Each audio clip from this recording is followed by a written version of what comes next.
안녕하세요. 삶의 지혜와 영혼의 울림을 나누는 시간입니다. 우리 마음속에는 때때로 이런 질문이 떠오릅니다.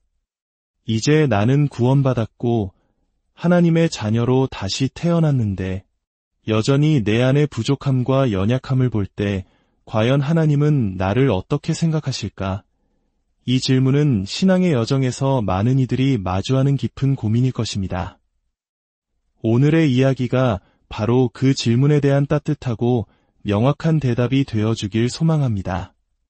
하나님의 시선이 어디를 향하고 있는지, 그분의 사랑이 얼마나 깊고 변함없는지를 함께 묵상하는 시간이 되기를 바랍니다.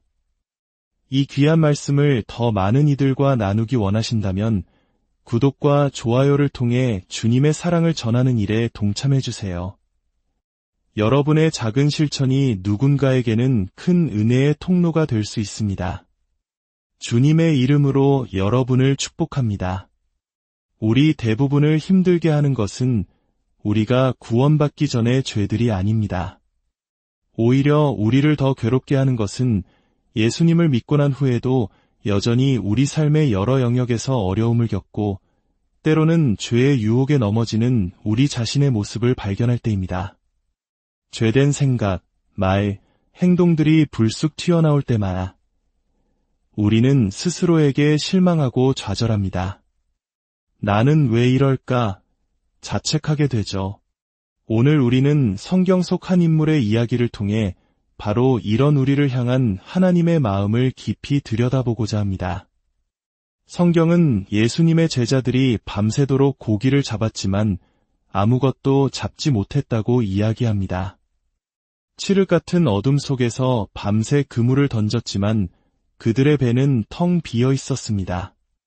허탈함과 피로가 몰려올 무렵 날이 밝아오기 시작했고 예수님께서 해변에 서 계셨습니다. 하지만 제자들은 그분이 예수님이신 줄 알아보지 못했습니다. 그때 예수님께서 그들에게 물으셨습니다. 얘들아, 먹을 것이 좀 있느냐? 제자들은 힘없이 없습니다. 라고 대답했습니다. 그러자 예수님께서 말씀하셨습니다. 그물을 배 오른편에 던져라. 왜 하필 오른편이었을까요? 성경에서 오른편은 종종 위로움, 은혜, 그리고 축복의 자리를 상징합니다. 베냐민이라는 이름이 오른손의 아들이라는 뜻을 가진 것처럼 말입니다. 이것은 우리의 노력이나 능력이 아닌 하나님의 은혜와 위로움의 자리에 설 때 진정한 풍요가 시작됨을 암시합니다. 제자들은 말씀에 순종하여 그물을 오른편에 던졌습니다. 그러자 놀라운 일이 일어났습니다.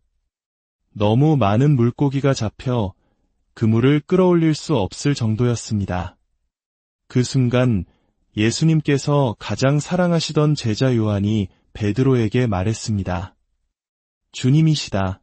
시몬 베드로가 그분이 주님이라는 말을 듣는 순간 그는 겉옷을 벗어두고 일하던 중이었기에 급히 겉옷을 둘러입고는 바다로 뛰어들었습니다. 다른 제자들은 물고기가 가득 찬 그물을 끌며 작은 배로 해변으로 향했습니다. 예수님과 제자들의 거리는 약 200규빗, 오늘날의 단위로 환산하면 90m 정도 되는 거리였습니다. 여기서 우리는 잠시 멈추어 생각해 보아야 합니다. 베드로는 왜 그토록 급하게 바다에 뛰어들어 예수님께로 헤엄쳐 갔을까요?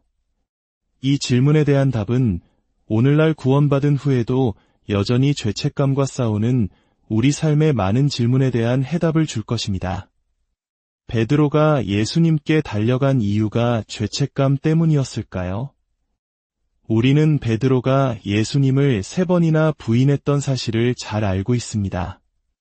누가복음 22장에서 예수님께서는 최후의 만찬 자리에서 베드로에게 이렇게 말씀하셨습니다. 시몬아, 시몬아, 보아라. 사탄이 너희를 밀가부르듯 하려고 요구하였으나 나는 내 믿음이 떨어지지 않도록 너를 위해 기도하였다. 주목할 점은 예수님께서 내가 실패하지 않도록 기도했다고 말씀하지 않으셨다는 것입니다. 예수님은 그가 넘어질 것을 이미 알고 계셨습니다. 하지만 그 실패 속에서도 그의 믿음만은 잃지 않기를 기도하셨습니다. 그리고 이렇게 덧붙이셨죠. 내가 돌이킨 후에 내 형제들을 굳게 하여라. 예수님은 베드로가 넘어지기도 전에 그가 다시 일어서서 승리할 것을 예언하셨습니다. 주님은 우리의 실패 이전에 우리의 완성된 모습을 먼저 보시는 분입니다. 하지만 그 당시 베드로는 자신감에 차 있었습니다. 여기 있는 모든 사람이 주님을 버릴지라도 저는 결코 주님을 버리지 않겠습니다. 감옥이든 죽음이든 주님과 함께 가겠습니다. 라고 장담했습니다. 그러나 예수님은 말씀하셨습니다. 베드로야, 오늘 닭이 울기 전에 내가 나를 안다고 3번 부인할 것이다. 그리고 우리는 그 이야기를 잘 압니다. 예수님께서 군인들에게 붙잡히셨을 때 베드로는 모닥불 곁에서 몸을 녹이고 있었습니다. 한 여인이 그의 갈릴리 억양을 알아보고 당신도 저 사람의 제자 중 한 명이지요. 라고 묻자 그는 나는 그 사람을 모릅니다. 라고 부인했습니다. 다른 사람이 또다시 묻자 그는 저주하고 맹세하며 예수님을 모른다고 잡아댔습니다. 3번째 부인을 하자마자 닭이 울었습니다. 바로 그 순간 성경은 예수님께서 돌아서서 베드로를 바라보셨다고 아름답게 기록합니다. 그 시선에는 정죄가 아닌 사랑과 안타까움이 담겨 있었을 것입니다. 그 눈빛에 베드로의 마음은 무너져 내렸고 그는 밖으로 나가 슬피 울었습니다. 자, 다시 갈릴리 해변으로 돌아와 봅시다. 이렇게 끔찍한 배신을 저지른 베드로가 자신을 배신한 그분을 보자마자 왜 바다로 뛰어들었을까요? 만약 우리가 죄의식에 사로잡혀 있다면 저주하며 3번이나 부인했던 그분을 향해 달려갈 수 있을까요? 아닐 겁니다. 아마 반대편으로 뛰어내려 도망치려 했을 것입니다. 아니면 다른 제자들 뒤에 숨어 최대한 늦게 배에서 내리려고 했을 겁니다. 하지만 베드로는 달랐습니다. 베드로는 예수님 안에서 무언가를 보았습니다. 그는 주님에 대해 무언가를 알고 있었습니다. 그것은 바로 이것입니다. 나의 모든 죄와 실패에도 불구하고 저 해변에 서 계신 저분은 나를 사랑하신다. 그분은 나의 친구이시다. 그렇습니다. 베드로는 자기 자신을 아는 것보다 예수님이 어떤 분이신지를 더 잘 알았습니다. 그의 양심은 그의 죄를 고발했지만 그의 믿음은 그의 구원자를 바라보게 했습니다. 그리고 그의 믿음은 이렇게 속삭였습니다. 나의 구원자는 여전히 나를 사랑하신다. 그래서 그는 주저없이 물속으로 뛰어든 것입니다. 예수님께서는 이 사건을 통해 베드로를 사역의 자리로 회복시키십니다. 3번이나 당신을 부인했던 그에게 내 어린 양을 먹이라, 내 양을 치라, 내 양을 먹이라고 3번이나 당신의 가장 소중한 양떼를 맡기십니다. 우리였다면 어땠을까요? 베드로는 안 돼. 그는 믿을 수 없는 사람이야. 3번이나 실패했잖아 라고 생각했을 겁니다. 그러나 예수님은 그를 가장 먼저 신뢰하셨습니다. 예수님은 죄가 더한 곳에 은혜가 더욱 넘친다는 사실을 아셨기 때문입니다. 요한복음의 마지막 장 전체는 마치 실패한 베드로를 위해 쓰인 것처럼 그에게 특별한 영광을 부여합니다. 이것이 바로 우리 하나님의 놀라운 은혜입니다. 사람의 삶을 변화시키는 것은 율법의 정죄가 아니라 바로 이처럼 조건 없는 사랑과 은혜를 깨닫는 것입니다. 이와 비슷한 이야기가 요한복음 4장에도 나옵니다. 바로 우물가의 사마리아 여인 이야기입니다. 그녀는 5명의 남편이 있었고 당시에는 남편이 아닌 남자와 살고 있었습니다. 예수님은 굳이 유대인들이 피해서 다니던 사마리아 땅을 통과하셔야만 했습니다. 왜일까요? 바로 이 한 여인 때문이었습니다. 그녀는 사람들의 수군거림과 손가락질을 피해 가장 뜨거운 정오에 물을 기르러 나왔습니다. 바로 그곳에 예수님께서 그녀를 기다리고 계셨습니다. 온 세상의 폭포와 강과 바다를 만드신 창조주께서 죄 많은 한 여인에게 마실 물을 좀 달라고 부탁하십니다. 대화 중에 예수님은 그녀의 삶의 가장 깊은 상처와 죄를 드러내십니다. 가서 내 남편을 불러오너라. 예수님은 그녀의 죄를 드러내셔야만 했을까요? 그것은 그녀가 진정으로 사랑받고 있음을 느끼게 하기 위함이었습니다.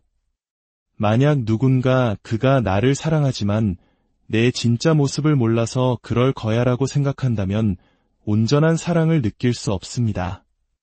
하지만 하나님께서 나의 모든 죄와 허물을 아시면서도 여전히 나를 사랑하신다는 사실을 깨달을 때 우리는 비로소 진정한 사랑 안에 거하게 됩니다. 예수님은 그녀의 과거를 부드럽게 드러내시면서도 결코 정죄하지 않으셨습니다. 오히려 그녀의 정직함을 칭찬하셨습니다. 내가 남편이 없다고 한 말이 옳다. 그 순간 여인은 깨달았습니다. 이분은 거룩한 분이다. 나의 모든 것을 알고 계신다. 그런데 그분의 눈에는 심판이 아니라 사랑이 가득하다. 그녀는 예수님과의 대화를 통해 그분이 오랫동안 기다려온 메시아이심을 알게 되었습니다. 자신의 죄를 드러내시고 그럼에도 불구하고 용서하고 사랑하시는 분이 바로 구원자라는 사실을 깨달은 것입니다. 그녀는 그토록 부끄러워 숨기려 했던 물동이를 그 자리에 내버려 둔 채 마을로 달려갔습니다. 그리고 사람들에게 외쳤습니다. 와서 보십시오. 내 모든 행실을 내게 말해준 사람이 있습니다. 이분이 바로 그리스도가 아니겠습니까? 한순간에 그녀는 복음을 전하는 전도자가 되었습니다. 그녀를 변화시킨 것은 무엇이었을까요? 바로 자신의 모든 것을 아심에도 불구하고 자신을 사랑해 주시는 메시아의 사랑이었습니다.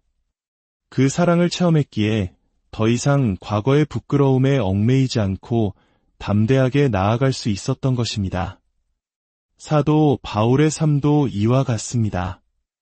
그의 영적 성숙은 스스로를 어떻게 인식하는지를 통해 드러납니다. 초기에 그는 자신을 나는 사도들 중에 가장 작은 자라고 말했습니다. 모든 사도들과 비교하며 자신을 가장 미약하게 여겼습니다. 시간이 흘러 그가 주님 안에서 더욱 성장했을 때 그는 에베소서에서 이렇게 고백합니다. 모든 성도 중에 지극히 작은 자보다 더 작은 나에게 이 은혜를 주셨다. 이제 그는 비교의 대상을 사도들이 아닌 모든 성도로 넓혔고 그 중에서도 자신이 가장 작다고 말합니다. 그리고 그의 생의 마지막 서신인 디모데전서에서 그는 이렇게 선포합니다. 그리스도 예수께서 죄인을 구원하시려고 세상에 임하셨다 하였도다. 죄인 중에 내가 괴순이라. 그가 주님의 은혜 안에서 가장 깊이 성장했을 때 그는 자신을 모든 죄인들 중에 우두머리라고 고백합니다. 이것이 무엇을 의미할까요? 영적으로 성장한다는 것은 죄를 짓지 않는 완벽한 존재가 된다는 뜻이 아닙니다. 오히려 자신의 죄와 연약함을 더 깊이 깨닫게 되는 것입니다. 그리고 바로 그 지점에서 그러한 나를 구원하신 하나님의 은혜와 사랑이 얼마나 더 위대하고 놀라운지를 발견하게 되는 것입니다. 우리의 부족함이 클수록 하나님의 은혜는 더욱 찬란하게 빛납니다. 로마서 5장 8절은 이 모든 것을 한 문장으로 요약합니다. 우리가 아직 죄인 되었을 때에 그리스도께서 우리를 위하여 죽으심으로 하나님께서 우리에 대한 자기의 사랑을 확증하셨느니라. 생각해 보십시오. 하나님은 우리가 그분을 찾았기 때문에 우리를 사랑하신 것이 아닙니다. 우리가 하나님을 향한 뜨거운 마음을 가졌기 때문에 사랑하신 것도 아닙니다. 우리가 하나님께 전혀 관심조차 없었을 때 우리가 여전히 죄인이었고 죄인인 것조차 신경 쓰지 않았을 때 하나님은 우리에게 관심을 가지셨습니다. 그리고 당신의 아들을 보내셔서 우리의 모든 죄값을 대신 치르게 하셨습니다. 그러므로 우리가 구원받은 지금은 어떨까요? 더욱더 하나님의 사랑과 보호 아래에 있는 것입니다. 하나님은 구원받은 당신의 자녀에게 결코 분노하거나 진노하지 않으십니다. 그 모든 진노는 이미 십자가에서 예수님께서 모두 받으셨기 때문입니다. 베드로처럼 예수님을 바라보십시오. 그는 자신의 모든 것을 아시는 분이지만 그 누구보다 나를 사랑하시는 분임을 알았기에 달려갔습니다. 오늘 주님은 바로 그 사랑으로 당신을 사랑하고 계십니다. 주님께서 베푸신 이 놀라운 사랑과 은혜를 기억하며 이제 두 손을 들고 함께 기도하는 마음으로 축복을 받으시기 바랍니다. 예수 그리스도께서 십자가에서 이루신 모든 일로 말미암아 모든 축복이 이제 당신의 것임을 선포합니다. 주님의 보혈로 지불되었고 인쳐졌으며 봉인되었습니다. 이제 당신이 할 일은 믿음으로 그 축복을 받는 것뿐입니다. 당신이 주님의 사랑과 은혜 아래 거하면 거할수록 당신의 삶에는 더 많은 축복의 열매들이 나타나게 될 것입니다. 이 한 주간 주님께서 당신과 당신이 사랑하는 모든 이들을 축복하시기를 기도합니다. 아브라함의 복과 신명기 28장의 복이 당신의 삶에 임하기를 소망합니다.